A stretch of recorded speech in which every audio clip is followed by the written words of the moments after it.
पूरी हो जाए तो पूजा को बंद नहीं करना चाहिए और बढ़ा देना चाहिए। पूज पुनि पुनि मुदित मन मंदिर चली। सीता मैया वापस घर गई। इधर प्रभु श्री राम लक्ष्मण जी पुष्प दल लेके गुरुदेव के पास आए। पूजन हुआ और पूजन के बाद राम जी ने गुरु जी से सब बताया कि गुरुदेव, बाग में ना जनक जी की बेटी जानकी जी दिखाई पड़ी थी।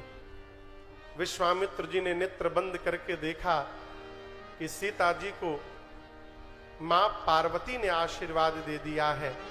नेत्र खोलकर गुरुदेव बोले, राम, वहां यदि पार्वती जी ने आशीर्वाद दिया है तो यहां मैं आपको आशीर्वाद देता हूं।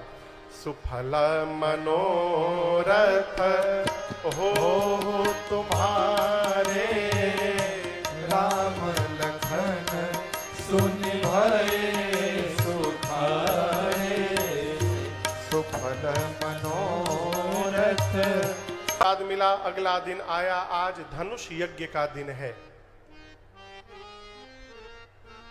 राम जी के जाने के पहले पूरी मिथिला यज्ञशाले में आकर के बैठी है।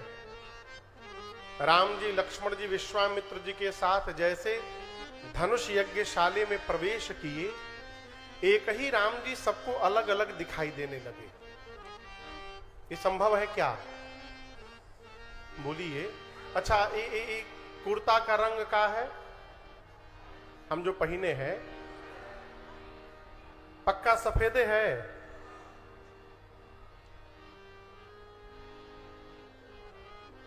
उजर है। हाँ ठीक बोली, उजर है। सफेद ना, उजर है। हाँ, क्यों व्हाइट मत बोल दे। इसका रंग क्या है? सफेद है ना। यदि हम कहें कि लाल रंग का है तो आप मानिएगा, लेकिन जो लाल रंग का चश्मा लगा के बैठा है उसको कैसा दिखाई देगा? लाल दिखाई देगा। जो हरे रंग का चश्मा लगा के बैठा है उसको कैसा दिखाई देगा? हरा दिखाई पड़ेगा। उसी प्रकार एक ही राम जी सबको अलग अलग दिखाई देने लगे। कैसे? जो राजा ये मान करके बैठे थे कि सभा में मेरे से अधिक वीर कौन है, उन राजाओं ने जब राम जी को देखा तो उनको लगा कि परम वीर इस सभा में आ गया है। जो निशाचर, जो असुर नकली चेहरा लगा करके आए थे, वो राम जी को देखे तो उनको लगा कि उनका साक्षात काल आकर के खड़ा हो गया हो। जो ज्ञानी राजा थे, ज्ञानियों को राम जी परम तत्व ब्रह्म दिखाई देने लगे। जो भगत राजा थे उनको उनके भगवान जैसे दिखाई देने लगे। उनको लगा कि मेरे भगवान ही आकर के खड़े हो गए हैं। मिथिला के नर नारियों को उनके रिश्तेदार जैसे दिखने लगे। गोस्वामी जी बोले, केकर केकर बारे में बताई। एक बात कहता हूं कि जिनकी रही भावना प्रभु मूरति तिन देखी। सभी राजाओं ने अपने भावना के अनुरूप भगवान का दर्शन किया। जनक जी महाराज विश्वामित्र जी को पूरे धनुष यज्ञशाले की रचना का दर्शन कराए और विश्वामित्र जी ने इतनी प्रशंसा कर दी कि जनक जी बोले, बाबा जी को सबसे ऊपर बिठाया जाए। सभा के सबसे ऊंचे आसन पर विश्वामित्र जी विराजमान हुए। अगल बगल नीचे छोटे आसन पर राम लक्ष्मण जी विराजमान हुए। जनक जी के कहने पर सखियां मेरी मां जानकी को सभा में लेकर आई हैं। मेरी मां के सौंदर्य का दर्शन करके जितने नर नारी थे सब मोहित हो गए। सीता मैया जाकर अपनी मां सुनैना जी के निकट खड़ी हो गई। अब जनक जी महाराज ने बंदी जनों से कहा कि मेरा प्रण सुनाया जाए। बंदी जन विशाल भुजाओं को ऊपर उठा करके बोले, दीप दीप से आए आप समस्त राजा और महाराजा। हम अपने महाराज श्री जनक जी का प्रण सुनाने जा रहे हैं, ध्यान से सुनिएगा। इस राज समाज में जितने राजा उपस्थित हुए हैं आज, आप समस्त राजाओं के भुजाओं का बल यदि चंद्रमा के समान है तो भगवान शंकर के इस पिनाक को राहु समझिएगा, राहु है ये। एक बार ध्यान से इस धनुष की ओर देखिए, ये वही पिनाक है जिसको रावण और बाणासुर ने स्पर्श भी नहीं किया। ये वही पिनाक है जिसकी कठोरता, जिसकी गरुता आज पूरा विश्व जान रहा है। ध्यान से सुनिएगा, आज इस राज समाज में आप में से जो भी राजा यहां पर आकर इस धनुष को उठाएगा, झुकाएगा, इसकी प्रतंचा चढ़ाएगा और इस धनुष को तोड़ेगा, उस राजा की पूरे विश्व में जय जयकार होगी। और हम कहते हैं धनुष टूटने के बाद हमारे महाराज श्री जनक जी की लाडली श्री जानकी जी बिना मन में कुछ विचार किए उस वीर का वर्ण कर लेंगी। यही हमारे महाराज जनक जी की प्रतिज्ञा है।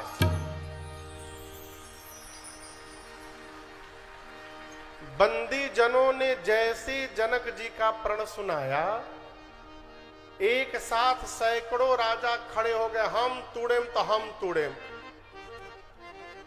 बंदी जनों ने कहा इतने राजा काहे खड़े हो गए, सब लोग बैठिए, सबको अवसर मिलेगा, सब लोग बैठिए शांत होकर।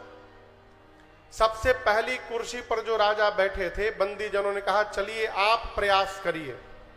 वो स्वामी जी कहते हैं जैसे राजा को कहा गया परिकर बांधे उठे, व्याकुल होकर खड़े भय, सबसे पहले आपन धोती ठीक से बांधे।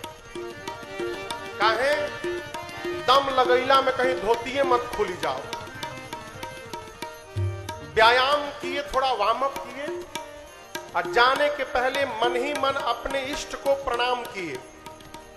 प्रणाम करके बोले प्रभु हाँ, हम जा रहे हैं प्रभु, कृपा करिएगा हमसे ही टूट जाए।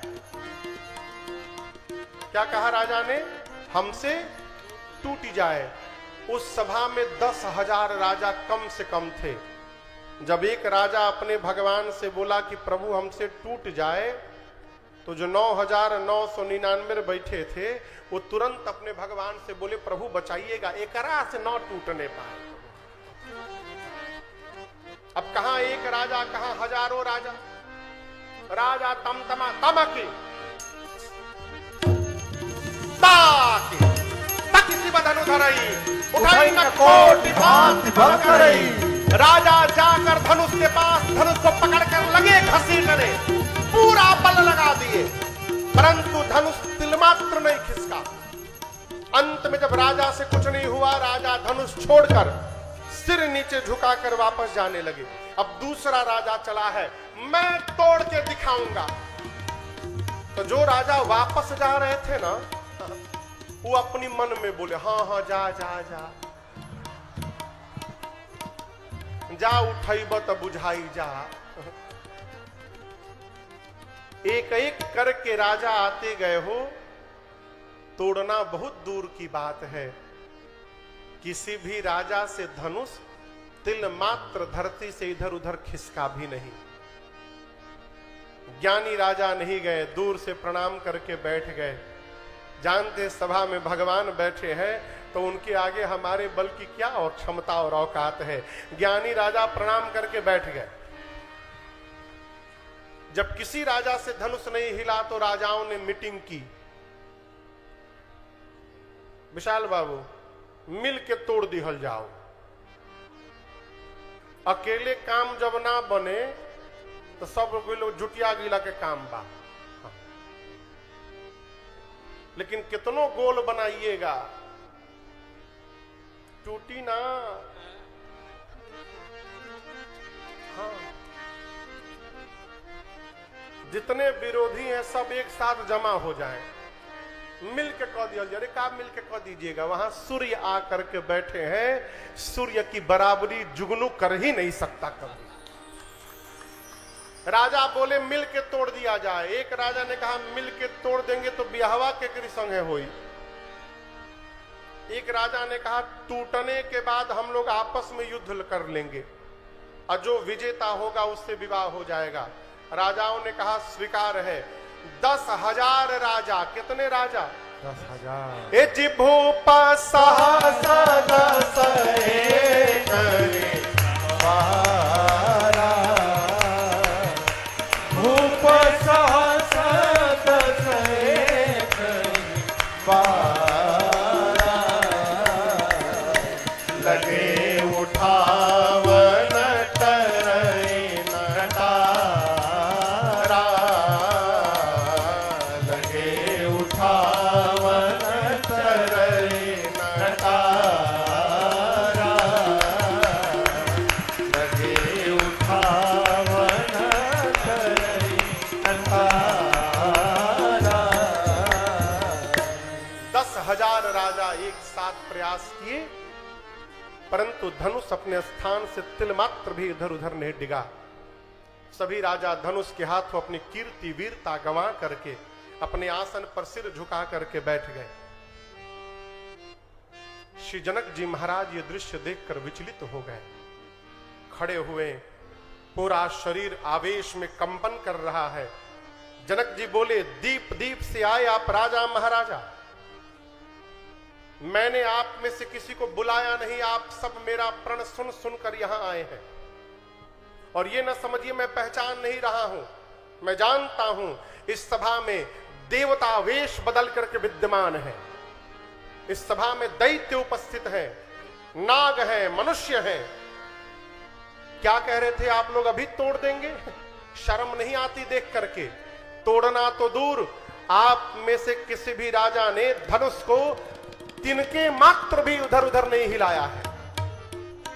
मेरी बेटी सुंदर है और मैं कहता हूं ये कीर्ति जीवन में वर्ण करने योग्य है, परंतु आज मैं जान गया ब्रह्मा ने इस धरती पर ऐसा किसी को बनाकर भेजा ही नहीं है जो इस कीर्ति को जीवन में धारण कर सके। सावधान, जितने राजा हैं सावधान हो जाओ। आज के बाद कोई नहीं बोलेगा मैं वीर हूं। मैं जनक जान गया धरती वीरों से रिक्त हो चुकी है। अब क्या करने बैठे हो?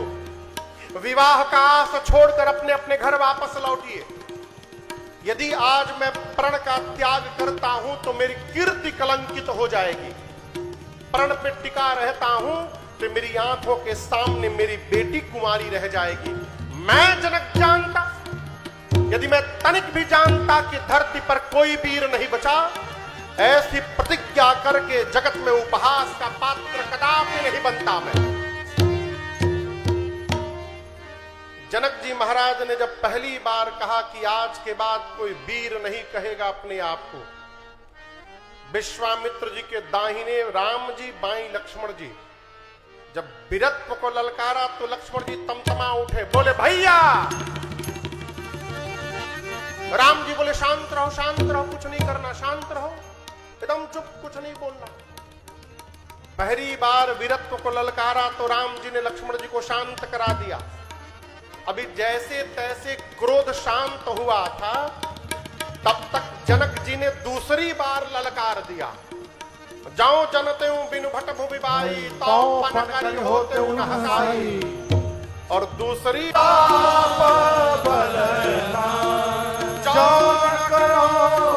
प्रभु पद कर्ण धरो धनो। लक्ष्मण जी बोले भैया आप विद्यमान हैं और आपकी उपस्थिति में जनक ने कहा धरती पर कोई वीर नहीं, आपके रहते आप बैठे रहिए, केवल मुझे एक बार आज्ञा दीजिए। पूरी सभा सुन ले, ये धनुष क्या बला है। जिस प्रकार बच्चे गेंद उछालते हैं, मैं पूरा का पूरा ब्रह्मांड उछाल दूंगा। बच्चे जिस प्रकार कच्चे घड़े को हाथ से फोड़कर चूर्ण चूर्ण करते हैं, मैं ब्रह्मांड को खंड खंड कर दूंगा। बच्चे जिस प्रकार खेत से मूली ले आते हैं, मैं सुमेर पर्वत को छिन्न भिन्न कर दूंगा। बरसात में उगे छत्र को बच्चे जैसे पांव से रौंदते हैं, रौंद दूंगा। केवल उठाऊंगा नहीं, पूरी सभा सुने, केवल उठाऊंगा नहीं, उठाकर 100 योजन तक दौड़ कर दिखाऊंगा। और यदि नहीं कर पाया भैया, आपके चरणों की सौगंध, लक्ष्मण अपने जीवन में अपने हाथ में कभी धनुष बाण को धारण नहीं करेगा। लक्ष्मण जी गरजे मिथिला में, धरती की गति देखिए। लखन सको बचन जे बोले, डगमगानी मही दिग्गज डोले, डगमगानी मही दिग्गज डोले, डगमगानी मही दिग्गज डोले। जैसे लक्ष्मण जी गरजे, पूरी धरती कांपने लगी, राजाओं का आसन डोलने लगा।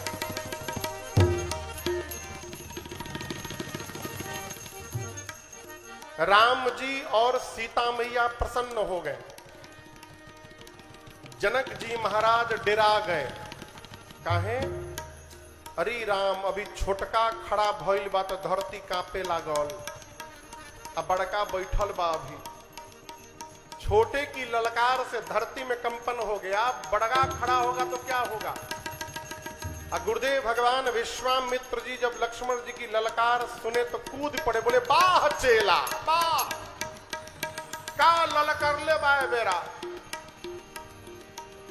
लेकिन हम आपको एक बात बतावें, इतने आवेश में भी लक्ष्मण जी सावधान हैं। कहते हैं प्रभु खंड खंड कर दूंगा, लेकिन अपने भरोसे नहीं करूंगा, आपके प्रताप के भरोसे करूंगा प्रभु, आपके बल से करूंगा। लक्ष्मण जी पहुंच गए धनुष के पास, हाथ बढ़ा दिए, कहते हैं भैया कहिए तोड़ दूं। राम जी सोचे तोड़ना हमको है, ये छोटके तैयार बा तूड़े खातिर। विश्वामित्र जी राम जी से बोले जल्दी बुलाओ, कहीं तूड़ी मत देऊ, बुलाओ उसको जल्दी। राम जी वहीं से लक्ष्मण जी को देखे और आंख से इशारा किए, शयन ही रघुपति लखन निवारे, शयन ही रघुपति लखन निवारे, प्रेम समेत निकट बैठारे, प्रेम समेत निकट बैठारे। राम जी ने लक्ष्मण जी को बुलाकर अपने बगल में बिठाया, पीठ थपथपाया, बोले कितना बढ़िया बोले आप, इतना बढ़िया तो मैं नहीं बोल पाता। लक्ष्मण जी बोले अभी तो केवल बोला था मैं, आप यदि आज्ञा देते ना भैया तो मैं तोड़ के भी दिखा देता। राम जी बोले हम लोग धनुष तोड़ने नहीं आए हैं, हम लोग धनुष यज्ञ देखने आए हैं। हाँ, आपके रहते लक्ष्मण जी ने कह दिया कोई वीर नहीं है। ऐसा उत्तर दिया है आपने भाई साहब कि आज के बाद जनक जी वीर शब्द सुनेंगे ना तो आपका ही चेहरा दिखाई देगा उनको। इसके बाद धीरे से कान में राम जी ने कहा, किसके कान में? लक्ष्मण जी के। बोले भाई साहब, आप जिनको ललकार रहे थे वो जनक जी 10 मिनट बाद हमारे ससुर जी बनने वाले हैं, तो थोड़ा नाम के आगे पीछे जी श्री जोड़ लिए होते। आप तो ऐसे ललकारने लगे जैसे 5 साल के लड़का हो। जनक, जय जनक।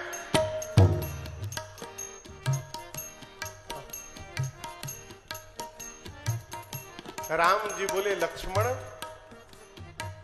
विवेकी पुरुष आवेश में भी रहता है ना तो उसकी भाषा में रुग्णता नहीं आनी चाहिए, ये संस्कार है। राम जी बोले, लक्ष्मण जी बोले जो आ गया भैया। इधर विश्वामित्र जी विचार किए, इस समय आ गया है, अब राम को कहा जाए। कहा उठहु राम भंजहु भव चापा, उठहु राम भंजहु भव चापा, मेटहु तात जनक परितापा, मेटहु तात जनक परितापा, मेटहु तात जनक परितापा। क्या कहा? उठहु राम भंजहु भव चापा, अमेटहु तात जनक परितापा। जैसे श्री विश्वामित्र जी ने राम जी को उठने के लिए कहा, भगवान खड़े भय और विश्वामित्र जी को प्रणाम करके राम जी चल पड़े, सहज चल पड़े। भगवान जब धनुष की ओर बढ़ने लगे न, तो जितने वहां मिथिलावासी थे सब अपने अपने पितरों से प्रार्थना करने लगे। क्या? कि आप लोग हम लोगों के जीवन के सारे पुण्य ले लीजिए, सब पुण्य ले लीजिए और बदले में केवल एक काम करिए। क्या? बच्चे जिस प्रकार कमल की नाल तोड़ देते हैं, आज राम जी के हाथ से धनुष तोड़वा दीजिए, इसके बाद जीवन में कभी कुछ नहीं कहेंगे हम लोग। राम जी को धनुष की ओर बढ़ते देख सीता जी की मां सुनैना जी व्याकुल हो गई। अपनी सखी को बुलाकर बोली, सखी क्या इस सभा में कोई भी बुद्धिमान नहीं बचा है? यहां सभी लोग तमाशा देखने आए हैं। जिस धनुष को रावण ने और बाणासुर ने स्पर्श भी नहीं किया, उस धनुष को ये बालक तोड़ने जा रहा है। मान सरोवर में रहने वाला हंस अपने सिर पर मंदराचल उठाने जा रहा है, कोई मना क्यों नहीं करता? ये बच्चों का कार्य नहीं है। सखी ने कहा, महारानी तेजवंत को छोटा न समझिएगा। जिनको आप छोटा समझ रही हैं वही बड़ा काम करके दिखाने वाले हैं, भरोसे में रहिए आप बस। इधर सीता मैया शंकर जी से, पार्वती जी से, गणपति जी से गणनायक वरदायक देवा, गणनायक वरदायक देवा, आजू लगी कीन्हीं तुव सेवा, आजू लगी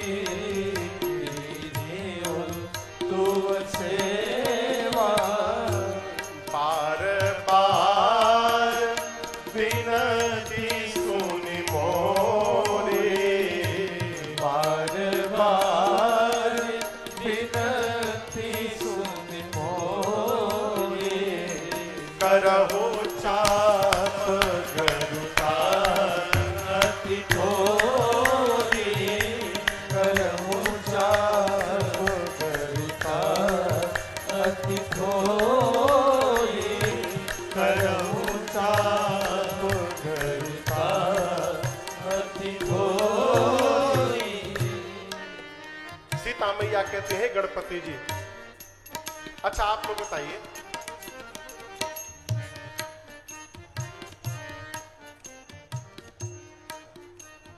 गणेश जी मोटे हैं कि पतले? तो भारी होंगे कि हल्के? लेकिन चलते किस पर हैं? चूहा पर, मूसक पर। सीता मैया ने कहा, आप कितने भारी हैं, लेकिन जब मूसक पर बैठते हैं तो हल्के हो जाते हैं। उसी प्रकार हे गणेश जी, आज इस धनुष को हल्का बना दीजिए, जिससे मेरे प्रभु इसको उठाकर इसको तोड़ सके। अंत में सीता मैया धनुष से प्रार्थना करती हैं, हे शिव जी के पिनाक, अब तो मुझे आप ही का आसरा है, मेरी प्रार्थना स्वीकार करिए। जैसे प्रभु आपके पास आवे, आप में जितना भार है अपना सारा भार यहां बैठे मूर्ख राजाओं के सिर पर रख दीजिएगा। अब मेरे प्रभु को देखते पुष्प जैसे हल्के हो जाइएगा। सीता मैया की व्याकुलता राम जी ने देखी और राम जी जाकर धनुष को देखने लगे। लक्ष्मण जी कहां हैं? गुरु जी के पास। लक्ष्मण जी कहां हैं? राम जी धनुष के पास। लक्ष्मण जी ने देखा कि भैया धनुष देख रहे हैं यानी उठाने वाले हैं। लक्ष्मण जी अपने स्थान पर खड़े भय, दाहिने पांव से धरती को दबाएं, दबाकर कहने लगे, हे शेष नारायण, हे दिगपाल, हे वराह, सावधान होइए, धरती पकड़ लीजिए, भैया धनुष उठाने वाले हैं। कहीं ऐसा ना हो धनुष के साथ साथ ये धरती ही ऊपर उठ के चली आवे, धरती पकड़ के बैठी। पूरी सभा लक्ष्मण जी को देखने लगी। लोग कंफ्यूज हो गए हैं कि चल का रहा है, धनुष तोड़ने बड़का गया है, छोटका काहे पांव से धरती हुमच रहा है? राम जी गए, राम जी ने जाकर धनुष की परिक्रमा लगाई, धनुष को प्रणाम किया, धनुष के इष्ट भगवान शिव को प्रणाम किया और धनुष के ठीक केंद्र में भगवान ने हाथ रखा। मानसिक गुरुदेव भगवान वशिष्ठ जी को प्रणाम करके भगवान ने धनुष लिया है। और आपको बताऊं, जैसे भगवान ने धनुष लिया बिजली चमकी। क्या चमका? क्या चमका? जितनी देर के लिए बिजली चमकती है उतनी देर में ही भगवान ने उठाया, झुकाया, तोड़ दिया, किसी को दिखाई नहीं पड़ा। ए जीतम के उदाविन जिमिद बलयं पुनि नभ धनु मंडल समभयं लेत चढ़ावत खेचत गाढ़े काहु न लखा देख सब ठाड़ जय छन राम माठ धनु तोरा भरे भुवन धुनि घोर कठोरा भरे भुवन धुनि घोर कठोरा भरे भुवन धुनि घोर कठोर भरे भुवन घोर कठोर रव रवि बाजी तनि मारक जन दिक्कर ही दिग्गज डोल महियाई कोल कुरुम कर बने सुरय सुर मुनि कर कान दीने सकल विकल विचारहि कोदंड खंड राम तुलसी जयति वचन उचारहि जयति वचन उचारहि जयति वचन उचारहि। जितनी देर के लिए बिजली चमकती है उतनी देर में ही भगवान ने उठाया, झुकाया, चढ़ाया, तोड़ दिया। किसी को दिखाई नहीं पड़ा, केवल आवाज सुनाई पड़ी। ध्वनि इतनी कठोर थी, सूर्य नारायण के घोड़े फटक कर भागने लगे। पाताल में दिक्पाल कलमला उठे, धरती पर सबने कान बंद कर लिया। कैसी आवाज आई? गोस्वामी तुलसीदास जी कहते हैं, राम जी ने शिव जी के पिनाक को खंड खंड कर दिया। बोलिए सियावर रामचंद्र भगवान की जय। पूरी धरती पर हलचल है, भगवान परम शांत खड़े हैं। अब सतानंद जी ने सीता जी की सखियों को कहा, जयमाल के लिए ना सीता जी को आगे लेकर के आइए। सखियां मेरी मां को लेकर के आई। एक सखी ने कहा, सीता जी को इशारे से जयमाल पहनाओ। मां ने उठाया, लेकिन प्रेम के कारण मां पहना नहीं पा रही हैं। सखियां राम जी से निवेदन करती हैं, हे राम जी है कि बहुत लजपोकर हैं। लजपोकर बुझाता? यदि हम सखियां इनको चारों ओर से घेर लेंगी तो अपने को सखियों के बीच में घिरा देख करके मारे शर्म के सिर नीचे झुक जाएगा। और जैसे सिर नीचे झुकेगा, सीता उसी समय माला पहना देगी। सखिया भगवान को घेर करके अलगी गरियाने। देखो कहां से करिया दुल्हा आ गइल बा। हेतना करिया दुल्हा हम नहीं देख ले आदमी। सखिया कहती हैं, अरे दुल्हा के रंग आसमानी ललिके रंग बादामी काली काली जो अनुहारे नन कजरारे अधर अरुणारे, नन कजरारे अधर अरुणारे। अरे मधुर मधुर मुस्काने ललित रंग बालमी। बोलिए दुल्हा सरकार की जय। बैठिए, बारात निकल ही वाला बा। बैठी बैठी सब। अभी मां ने प्रभु के गले में जयमाल पहनाया, आनंद महोत्सव चल ही रहा था, तौले परशुराम जी आ गए। कौन आ गया? कौन आ गया?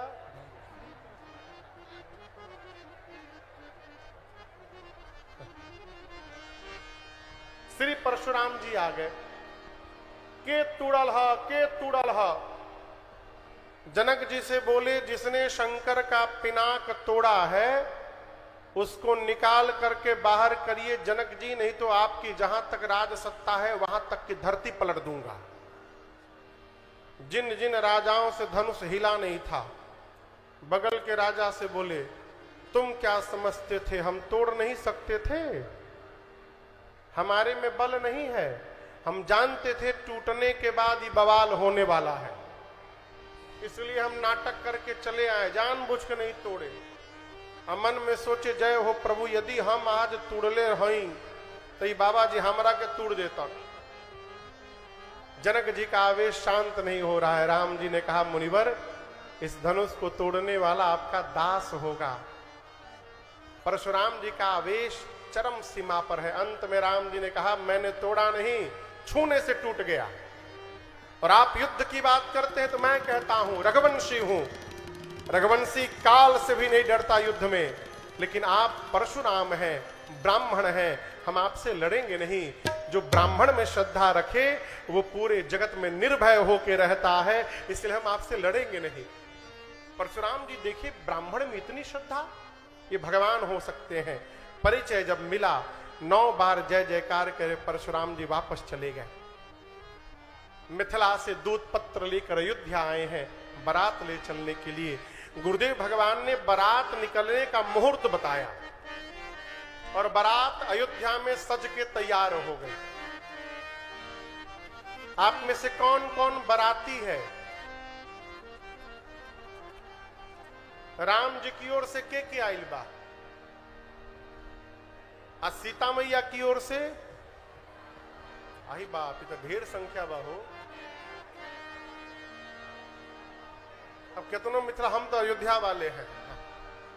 अयोध्या वाले तैयार हो जाइए, बारात निकलने वाली है। वाद्य बजने लगा।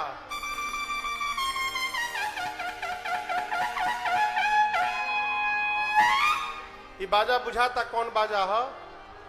सिंहा सिंहा।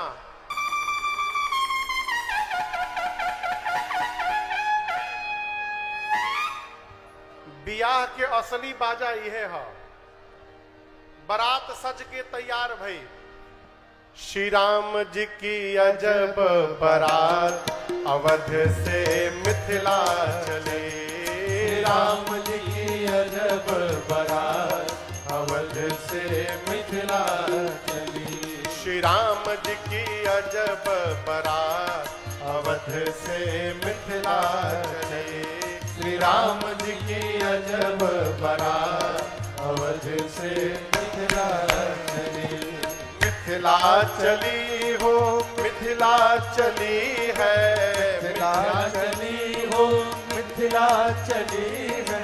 मिथिला चली हो, मिथिला चली है, मिथिला चली हो, मिथिला चली है। श्री राम जी की अजब बारात अवध से मिथिला चली। श्री राम जी की अजब बारात अवध से मिथिला चली। हाथ में माला भाल पे चंदन, हाथ में माला भाल पे चंदन। हाथ में माला भाल पे चंदन, हाथ में माला भाल पे चंदन।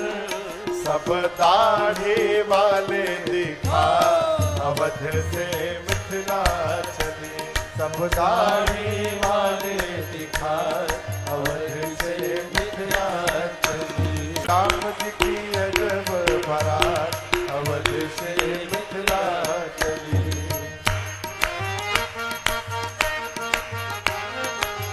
यह बारात सब भांति मनोहर, यह बारात सब भांति मनोहर, यह बारात सब भांति मनोहर, यह बारात सब भांति मनोहर। अरे नहीं दुल्हा है साथ अवध से मिथिला चली। हाँ नहीं दुल्हा है साथ अवध से मिथिला चली। श्री राम जी की अजब बारात अवध से मिथिला चली।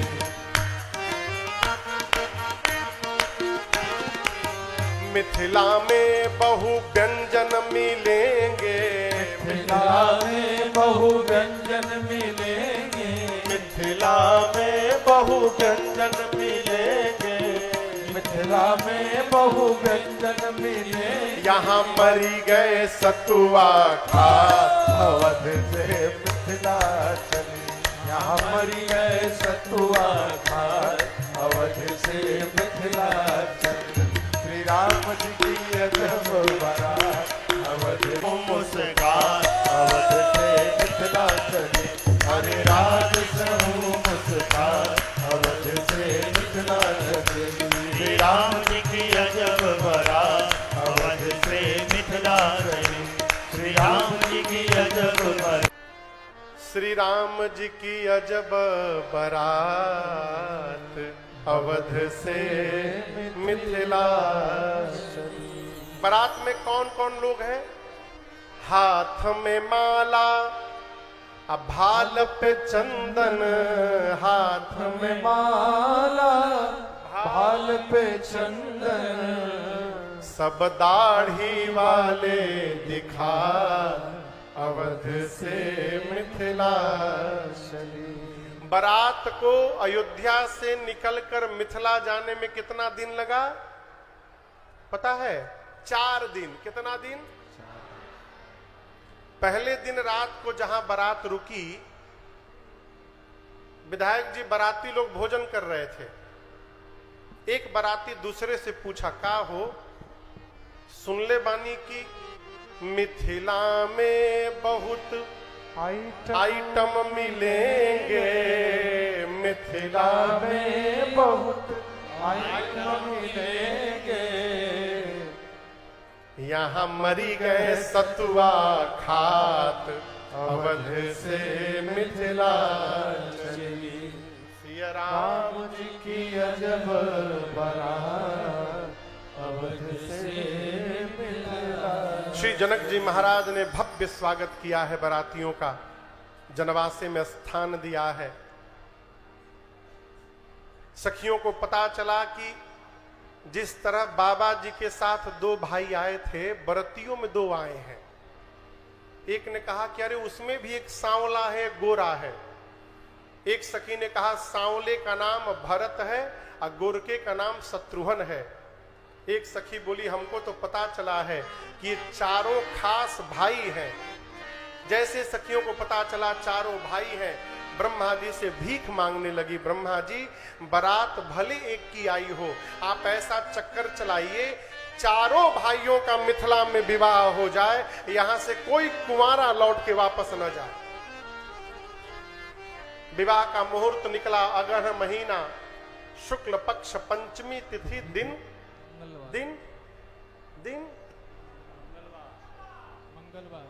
हम हेलो से पूछा था नहीं इतना टाइम। मंगलवार। कौन दिन? आज के थोड़े पूछता नहीं, आज कौन दिन हो? दिन मंगलवार। चैत अगहन महीना, शुक्ल पक्ष पंचमी तिथि, दिन मंगलवार। विवाह के दिन गोधूली बेला में बारात सज के जनवासे से निकली। शंकर भगवान के पास कितने नेत्र हैं? 15। शंकर जी के 5 मुख हैं और एक मुख में 3 नेत्र, कुल कितना हो गई? बाबा 15 नेत्रों से राम जी को देख रहे हैं।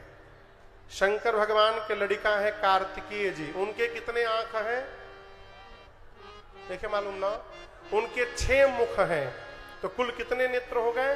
12। कार्तिकेय जी 12 नेत्रों से देख रहे हैं। अब ब्रह्मा जी 8 नेत्र से, 4 मुख, कुल 8 नेत्र देख तो रहे लेकिन उदास हो गए। कहे शंकर जी 15 नेत्र से, उनके लड़का 12 नेत्र से, हम ब्रह्मा हो के 8 नेत्र से।